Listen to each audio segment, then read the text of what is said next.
Akaza is one of Muzan's 12 moons, more specifically, the third out of the upper moons. So he is one of the strongest demons ever, but it doesn't stop right there for him, because he is also one of the strongest characters in the entire show. And he got a fair bit of development as well, which I'm not gonna lie to you, it made him one of my favorite characters in the entire Demon Slayer show. So for today we'll be talking about why Akaza hates weak people. We will also be talking about his life as a demon and as a human being, and I will also be explaining his blood demon arts. However, there will be spoilers in this video, so be warned. Let's go.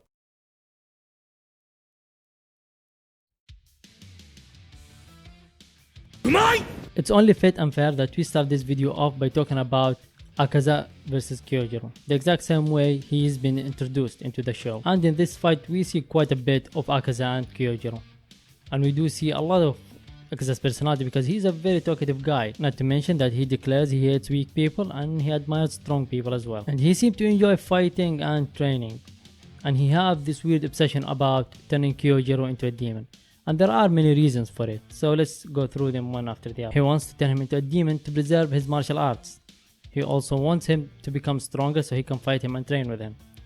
And it's a bit weird for a demon to train, especially that they only need to eat humans. And for us to understand that, we'll have to explain a bit about Akaza's blood demon arts. So, Akaza's blood demon arts are called technique development or deployment, destructive death. The way I prefer to look into it is the first part, which is technique development, is what the ability does. Destructive death is the name of the ability. And destructive death is divided into two different parts. For now we'll be talking about the first part only, and that part is the part that enhances Akaza's martial arts. You see, Akaza uses the Seiryu style, a hand-to-hand combat. However, when he combines his martial arts with his blood demon arts, it becomes quite demonic. He gets the ability to unleash attacks from a long range. He as well gets the ability to unleash rapid attacks as well as more powerful attacks, and he can attack multiple directions at the same time. So overall it's a very versatile fighting style, but it is also very basic, which means it is heavily reliant on strategy and how Akaza perceives or uses his abilities, which explains why he prefers to train and why training makes him stronger, unlike the other demons where they get stronger only by eating humans. Next up, we will be talking about a very little fun event that happened during the show, and that is the Upper Moon meeting. You see, this meeting is quite interesting for multiple reasons. The first being, this meeting is happening because one of the Upper Moons had been killed in almost 100 years for the first time. Could have worded that way better. And Muzan is also somewhat pissed off. But the most interesting part is the fact that Upper Moons 1, 2 and 3 are all there. And we get to see a bit of the weird dynamics between them. First thing, we see that Upper Moon 2 does not care about almost anything and everything. As for Akaza, he just does not respect anyone. For Upper Moon 1, however, he does command respect, even if he needs to get aggressive for it. But Akaza doesn't care, which is why he challenged him immediately. Well, not officially, but he said he will challenge him at some point. Which also means that Akaza is willing to skip Upper Moon 2. Also, there is this one info that we got from Upper Moon 2 about Akaza, and it also did not happen during the meeting. It happened way after that, but I will include it here because I think it's somewhat relevant. We learn from Upper Moon 2 that Akaza does not kill or eat women, even though they are better for him. But the weirdest part about this whole thing is the fact that Muzan actually allowed him to do that, and he was very lenient about it.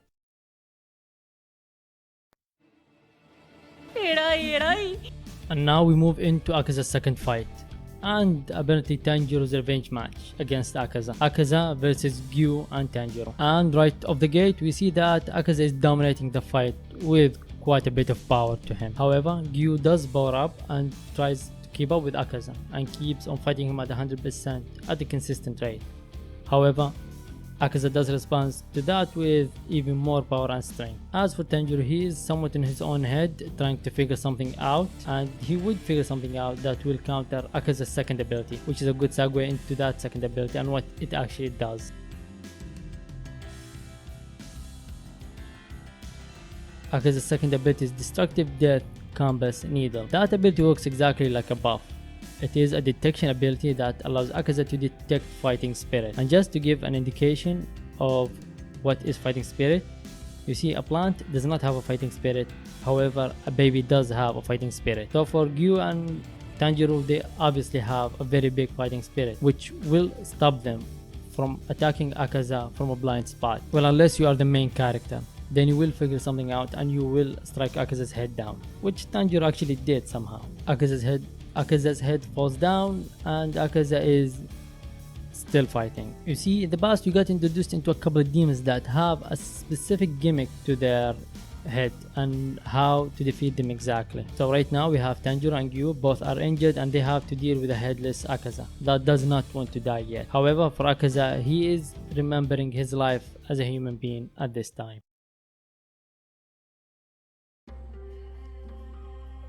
Akaza's flashback starts off with a question, and that is, why do you want to become stronger? Why do you need to become stronger? And the reason behind that is because it turns out that he wanted to bring his father medicine, and that is from his human days. It seems like Akaza have lost all purpose after he turned into a demon, but those memories did stick with him. Well, not the memories, the feelings. We found out that Akaza used to be a child thief, a kid who used to steal from adults to provide for his father and himself. And since his father is very sick, he's the one that has to do that. And Akaza did love his father, so he will do anything for him. However, Akaza was not strong enough and he will get caught multiple times and get prosecuted multiple times as well, until at some point that his father could not handle it anymore and he guilted himself about it quite a lot.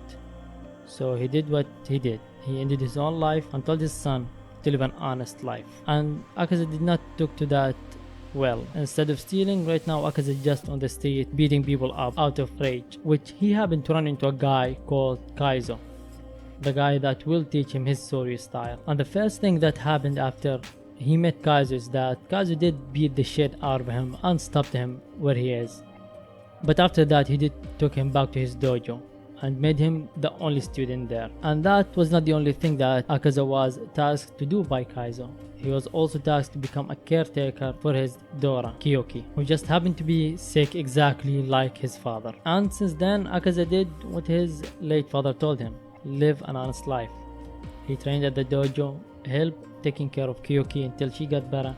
He would get challenged by dojos every now and then, but seems like he is undefeatable so far. After growing up until he is 18 years old, Akaza did get engaged to Kyoki, who now is in way better health than she was before. And 18 years old Hakoji, or Akaza, went back to his father's grave and prayed for him and told him the good news, and then went back to his dojo. But sadly he went back to the worst news possible. Akaza came back to his fiancée and his father figure, both dead by poison, and Akaza was shocked and almost destroyed, because for him, when it matters most, he is always not there for his people, and he did not keep any promises or anything. However, the ones that did poison his new family are the dojo that did challenge him but got defeated because they couldn't beat him in a fair fight, which will get us to the actual definition of weak people that Akaza talks about all the time. You see, for him, weak people are the ones that do not have any patience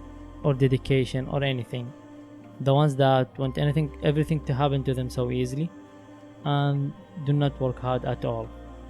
But you could also argue that he got a part of that weakness, that Akaza does maybe hate himself a little bit because he was not there for his people, and that is the one thing that will hurt him a lot. And for someone who lost his family for the second time, Akaza did choose the same exact answer as before, and that is to go on a rampage. And the best way to tell you what happened, I think, is by reading directly from the manga. After the Soryu dojo's family was poisoned, the surviving student attacked the nearby Kenjutsu dojo and murdered the 67 people in it with his bare fists, only keeping the maid alive. However, that also was not the answer for him, because he is still voided at this point. And just so happened that things became worse for him afterwards, because Muzan did showed up, but Muzan showed up on the notice that a demon was there and a demon did that, but he did only found Akaza, which he did turned into a demon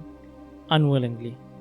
You see, Akaza did not choose to be a demon. Muzan just turned him into one because he was just so impressed with his powers. Which will bring us back to the fight between Akaza and Gyu and Tanjiro. The fact that Akaza did regenerated his head turned out that is not exactly a gimmick. You see, Akaza became the real deal. Now he can regenerate his head with no problem. That means a natural sword is no longer a weakness for him. The only way to defeat him is by exposing him to the sun, or so you'd think. Thanks to Tanjiro's hit, Akaza became able to regenerate his head.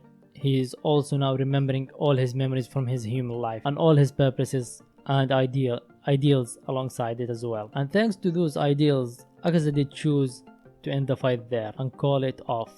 Akaza decided to end his own life this time around. The reason for it could be one of many actually. One is acknowledging defeat, the other one is his humanity or whatever left of it. Or you could argue that he believes that if he got defeated, that's it, unlike the weak people in his past. And that is why, ladies and gentlemen, I think he is one of the greatest characters in all of Demon Slayer. And that's it for the video. Thank you very much for watching. Please like and subscribe, and bye.